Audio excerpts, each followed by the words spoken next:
வணக்கம் நண்பர்களே. நாம இன்னைக்கு இந்த வீடியோவில் என்ன ஒரு முக்கியமான தகவலை பற்றி தெரிஞ்சு கொள்ள போகிறோம் அப்படின்னு சொல்லிட்டு பார்த்தீங்கன்னா, ராஷ்மிகா மந்தனா மற்றும் விஜய் தேவர்கொண்டாவோட மேரேஜ் வந்து இப்போ தான் ரீசெண்டாக நடந்து முடிஞ்சுது. February 26 வந்து ராஜஸ்தானில் இருக்கிற உதய்பூர் அரண்மனையில் ரொம்ப கோலாகலமாக நடந்து முடிஞ்ச ஒரு ப்ரைவேட் டெஸ்டினேஷன் வெட்டிங் தான் ராஷ்மிகா மந்தனா மற்றும் விஜய் தேவர்கொண்டாவோட வெட்டிங். இந்த வெட்டிங் நடந்து முடிஞ்சதுக்கு அப்புறமேல March 4 வந்து ஹைதராபாத்தில் இருக்க 5-ஸ்டார் ஹோட்டலில் எல்லாருக்கும் ரிசப்ஷன் வச்சுருந்தாங்க. அதில் தான் எல்லா செலிபிரிட்டிஸும் ஃப்ரெண்ட்ஸும் கலந்துக்கிட்டாங்க. ஆனால் ராஜஸ்தான் உதய்பூரில் நடந்த அந்த டெஸ்டினேஷன் வெட்டிங்கில் க்ளோஸ் ரிலேட்டிவ்ஸும் ஃப்ரெண்ட்ஸும் ஃபேமிலிஸும் மட்டும்தான் இருந்தாங்க.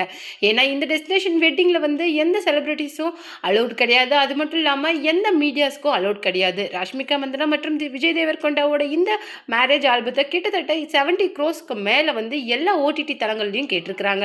ஆனால் ஏற்கனவே வந்து விக்னேஷ்வன் மற்றும் நயன்தாராவோட அந்த மேரேஜ் ஆல்பம் வந்து கிட்டத்தட்ட நெட்ஃப்ளிக்ஸ் வந்து 30 கோடி ரூபாய்க்கு மேலே கேட்டாங்க. அதில் அவங்க கொடுத்ததில் அடுத்து அவங்க ஏகப்பட்ட சிக்கல்களில் அதில் சந்திச்சாங்க. அது மட்டும் இல்லாமல் கிட்டத்தட்ட 10 கோடிக்கு மேலே அதுக்கு நஷ்ட ஈடும் கட்டியிருக்காங்க. இந்த தேவையில்லாமல் டென்ஷன் தலைவலியெல்லாம் வேணாம் அப்படிங்கிற ஒரே காரணத்துக்காக அந்த ஆஃபரை ரிஜெக்ட் பண்ணியிருக்காராம் விஜய் தேவர்கொண்டா. அது மட்டும் இல்லாமல் அவங்களுடைய வெட்டிங் வந்து ரொம்பவும் ஒரு ஹிந்து ஸ்டைலில் ரொம்பவும் ட்ரெடிஷ்னலாக இருக்கணும் அப்படிங்கிற மாதிரி ஒவ்வொரு மெஹந்தியிலேருந்து ட்ரெஸ் கோட்லேருந்து ஒவ்வொரு விஷயத்தையும் யூனிக்காக ரொம்பவும் பார்த்து டிசைன் பண்ணியிருக்காங்களாம். விஜய் தேவர்கொண்டா வந்து அவங்க 2 பேரோட பேர் வந்து ரொம்ப அழகாக இருந்தாலும் எல்லா கல்யாணத்துலேயும் பொண்ணுங்க தான் ரொம்ப அழகாக இருப்பாங்க. தன்னை வந்து அலங்கரிச்சிக்கிறதுல ஒரு தனித்துவத்தை காட்டுவாங்க. ஆனால் இந்த கல்யாணத்தில் விஜய் தேவர்கொண்டா அந்த பேரை எடுத்துகிட்டு போயிட்டார். ஏன்னா அவருடைய ட்ரெஸ் கோட்டும் சரி, அவருடைய அக்சசரிஸும் சரி பேசு பொருளாக போச்சு. ஈவன் இந்த ட்ரெஸ் கோடை நெக்ஸ்ட் ஃபிலிமில் கூட யூஸ் பண்ணலாம் அப்படின்னு சொல்லிட்டு நிறைய டிரெக்டர்ஸ் வந்து ஐடியா சொல்லிட்டு வராங்க.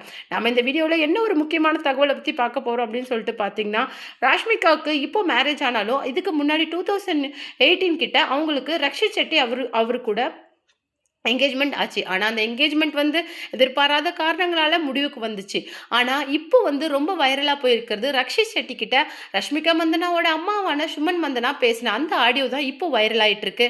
அப்போ வந்து தன்னுடைய மேரேஜுக்கு எதனால் நின்றுச்சு அப்படிங்கிற காரணத்தை ராஷ்மிகா வந்து ரொம்ப விளக்கமாக சொல்லியிருப்பாங்க. அந்த வீடியோவும் இப்போ வைரல் ஆகுது. இது எதனால் வைரல் ஆகுது அப்படிங்கிறது தெரியல. பட் இது மேபி ரக்ஷித்தோட வேலைகளாக இருக்கலாம் அப்படிங்கிற மாதிரி விஜய் தேவர்கொண்டாவோட தரப்பு சொல்லியிருக்காங்க.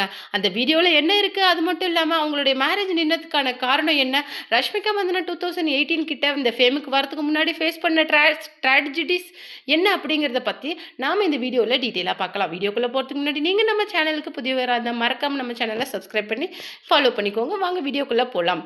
ரஷ்மிகா மந்தனா 2016 ரக்ஷித் செட்டி கூட ஃப்ரெண்டாக இருந்தாங்க. ரக்ஷித் செட்டி கூட தான் ஃபர்ஸ்ட் ஃபிலிமில் அவங்க கமிட் ஆனாங்க.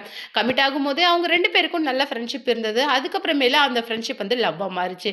2017 முடிஞ்ச உடனே அவங்களுடைய என்கேஜ்மெண்ட்டை அனௌன்ஸ் பண்ணாங்க. என்கேஜ்மெண்ட் முடிஞ்சதுக்கு அப்புறமேல இன்னும் கிட்டத்தட்ட 1 or 2 monthsலாம் மேரேஜ் பண்ணிக்கலாம் அப்படிங்கிற மாதிரி சொல்லியிருந்தாங்க. ரக்ஷித் செட்டி வந்து அந்த இண்டஸ்ட்ரியில் கன்னடா இண்டஸ்ட்ரியை பொறுத்த வரைக்கும் அவர் வந்து மிகப்பெரிய ஸ்டார். அவருக்கு ஆள்பலம் பணபலம் அந்த மாதிரி நிறைய இருக்குது. அது மட்டும் இல்லாமல் அரசியல் இன்ஃப்ளூயன்ஸும் அதிகமாக இருக்குது. அப்போது வந்து ரஷ்மிகா மந்தனா வந்து ஒரு வளர்ந்து வரும் நட்சத்திரமாக இருந்தாங்க. அப்போ தான் அவங்களுக்கு 2018 வந்து கீதா கோவிந்தமோட ஆஃபர் கிடைக்கிது. கீதா கோவிந்தம் படத்தோட சக்ஸஸை அடுத்து அந்த கிஸ்ஸின் வந்து ரொம்ப வைரலாக போச்சு.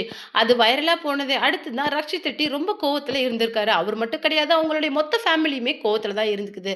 அவங்களுடைய என்கேஜ்மெண்ட் முடிஞ்சதுக்கு அப்புறமா தான் இந்த படம் கீதா கோவிந்தம் ரிலீஸ் ஆச்சு. கீதா கோவிந்தம் வந்து நிறைய படங்களை அடுத்தடுத்து ரஷ்மிகாவுக்கு வாங்கி கொடுத்தது மட்டும் இல்லாமல் விஜய் தேவர்கொண்டாவுக்கும் ரஷ்மிகா மந்தனாவுக்கும் நல்ல கெமிஸ்ட்ரி இருக்குது அப்படிங்கிறது நிறைய டிரெக்டர்ஸ் வந்து புரிஞ்சுக்கிட்டாங்க. ஸோ அடுத்தடுத்து அவங்கள வச்சு நிறைய படம் புக் ஆக ஆரம்பிச்சது. அதில் தான் ஒன்று டியர் கம்ரேட்.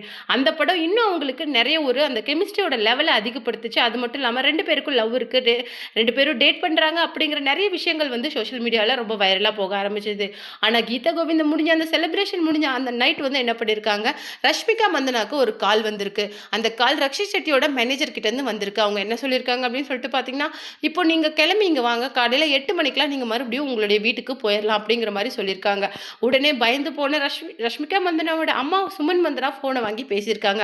அவங்க என்ன சொல்லியிருக்காங்க அப்படின்னு சொல்லிட்டு பார்த்தீங்கன்னா, எதுக்கு இவ்வளோ அவசரம், ஒன்றும் பிரச்சனை இல்லை, நாளைக்கு அவளை நாங்கள் வர சொல்கிறோம், அது மட்டும் இல்லாமல் இல்லைன்னா ரக்ஷித்தே இங்கே வாங்க அப்படிங்கிற மாதிரி சொல்லியிருக்காங்க. அதுக்கு வந்து ரக்ஷித்தோட அம்மா என்ன சொல்லியிருக்காங்க அப்படின்னு சொல்லிட்டு பார்த்தீங்கன்னா, என்ன ரக்ஷித் உங்கள் வீட்டுக்கு வரணுமா, அவன் உங்கள் வீட்டுக்கு வரணும்லாம் ஒரு அவசியமும் கிடையாது, நீங்கள் என்ன என்கேஜ்மெண்ட்டுக்கு அப்புறம் இந்த மாதிரிலாம் நடந்துக்கிறீங்க, இந்த மாதிரி தேவையில்லாத விஷயங்களை அவங்க அம்மா பேசியிருக்காங்க. சொல்லியிருக்காங்க.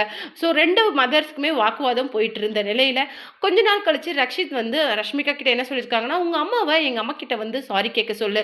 சாரி கேட்டதுக்கு அப்புறமேலு இந்த மேரேஜ நம்ம கன்டின்யூ பண்ணலாம்." அப்படிங்கிற மாதிரி சொல்லியிருக்காரு. இந்த இந்த விஷயம் வந்து ரஷ்மிகாவோட செல்ஃப் ரெஸ்பெக்ட்ட கொஞ்சமே சீண்டி பார்த்த மாரி இருந்திருக்காம். அதுக்கப்புறமேலு 2 பேருக்கும் நடுவுல பெருசா பேச்சுவார்த்தைகள் இல்லையாம். அதுக்கப்புறமேலு இந்த கீத கோவிந்தம் படம் கமிட் ஆகும்போதே, நான் உங்ககிட்ட எல்லாத்தையும் சொல்லிட்டு தானே இந்த படத்தோட கதை, இந்த டைரக்டர்ஸ், இந்த ஹீரோ அப்படின்னு சொல்லிட்டு தானே நான் ரொம்ப கம்ஃபர்டபுளா ஃபீல் பண்றேன் அப்படின்னு சொல்லிட்டு தானே நான் நடிக்க ஆரம்பிச்சேன். இப்ப இதுல உங்களுக்கு என்ன பிரச்சனை? அப்படிங்கிற மாரி 2 பேருக்கும் ஒரு ஹீட்டான கான்வர்சேஷன் போயிட்டு இருக்கு. இந்த கான்வர்சேஷன் அந்த என்கேஜ்மெண்ட்ட மேபி நம்ம போஸ்ட்போன் பண்ணிக்கலாம். இதனால எனக்கு எந்த ஒண்ணும் லாஸும் கிடையாது. உனக்கு இண்டஸ்ட்ரியில ஃபேமும் கிடைக்காது. இதுக்கு மேல நீ வளர முடியாது. நீ எப்படி வளர்ற அப்படிங்கிறத நானும் பார்த்துர்றேன். அப்படிங்கிற மாதிரி ரக்ஷித்தும் ராஷ்மிகா கிட்ட ரொம்ப கோவமா பேசியிருக்காங்க. இதுக்கப்புறமேலு 2 பேருக்குமே எந்த பேச்சுவார்த்தையும் கிடையாது. ஆனா கீத கோவிந்தம் படம் நான் நினைச்சதை விட சரியான ஹிட் கொடுத்துச்சு. இந்த ஹிட் வந்து விஜய் தேவரகொண்டாவுக்கு மட்டும் கிடையாது, ரஷ்மிகாவுக்கும் ஒரு புதிய வேவ ஓப்பன் பண்ணி விட்டது.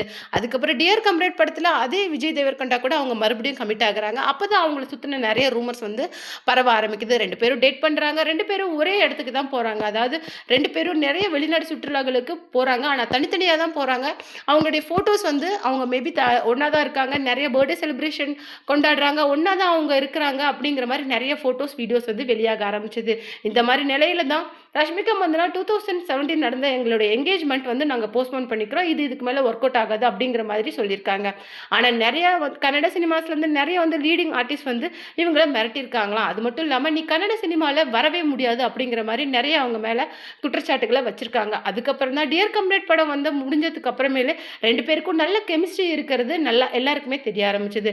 அதுக்கப்புறம் தான் புஷ்பாவோட அவர் சான்ஸ் வந்து ஸ்ரீவள்ளி அப்படிங்கிற கேரக்டர்ல நம்ம ரஷ்மிகா மந்தனா கமிட் ஆகுறாங்க. அதுக்கப்புறமேலு இங்க வந்து வாரிசு படத்துல கமிட் ஆகுறாங்க. இந்த மாதிரி டாப் ஹீரோஸ் கூட நடிக்கிற சான்சஸ் வந்து ரஷ்மிகா மந்தனாவுக்கு கிடைக்குது. ஆனா அதுக்கப்புறம் ரக்ஷித் ஷெட்டி வந்து பெருசா வர முடியல. அவருக்கு ஹீரோ சான்ஸும் அதிகமா கிடைக்கல. அவர் நடிச்ச படமும் 2018லேருந்து நிறைய ஃப்ளாப் ஆக அடுத்து இது வந்து பெரிய மன உளைச்சலை அவர் ஏற்படுத்தியிருக்குது. நிறைய தடவை வந்து அவங்க ரஷ்மிகா மந்தனா கிட்ட ரக்ஷித் ஷெட்டி வந்து ஒரு சமாதானம் பேச ட்ரை பண்ணியிருக்காங்க. ஆனா அதுக்கு எதுக்குமே சுமன் மந்தனாவான ரஷ்மிகாவோட அம்மா வந்து ஒத்து போகலையாம்.